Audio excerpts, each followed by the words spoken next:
Hello! இந்த storage box அமேசானில் வாங்கினதுங்க. ரொம்ப நல்லா இருக்கு. ஹெவி பார்ட்டி வேர்லாம் ஸ்டோர் பண்ணி வைக்கிறதுக்கு ரொம்பவே நல்லாயிருக்கு. நல்ல மெட்டல் ஃப்ரேமோட ரொம்ப சூப்பராக இருக்குது. நான் க்ளாசெட்டில் கூட பார்த்தீங்கன்னா, நல்ல ஸ்டடியாக நல்லாவே இருக்குது. 4 to 5 ஹெவி பார்ட்டி வேரை நம்ம வந்து ஸ்டோர் பண்ணி வைக்கலாம். ஈவினிங் வந்து நான் இந்த புட்டு பண்ணியிருந்தேன். இந்த பிராமின்ஸ் பிராண்ட் ரொம்பவே நல்லாயிருக்கு.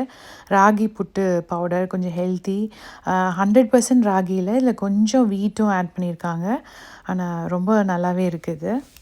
அவாய்ட் பண்ணணும்னு நினைக்கிறவங்க, டயபெட்டிஸ் அப்புறம் வெயிட் லாஸ் பண்ணணும்னு நினைக்கிறவங்க இது தாராளமே சேர்த்துக்கலாம். நான் வந்து பெனானாவோட எனக்கு ரொம்ப பிடிக்கும். பெனானா கூட நீங்கள் சுகரும் நிறைய பேர் சேர்த்து சாப்பிடுவாங்க. ஆனால் நான் வந்து சுகர் போட்டுக்கல. நல்லா ரைப்பான பெனானாவோட நீங்கள் வந்து சும்மாவே சாப்பிடலாம். இந்த மாதிரி கோக்னட்லாம் வச்சு ரொம்ப சூப்பராக இருக்குது. பொதுவாக இங்கே யூஎஸில் வந்து ராகிக்கு ஒரு மாதிரி ஸ்மெல் வரும். ஆனால் இந்த பிராண்ட் ரொம்பவே நல்லாயிருக்கு.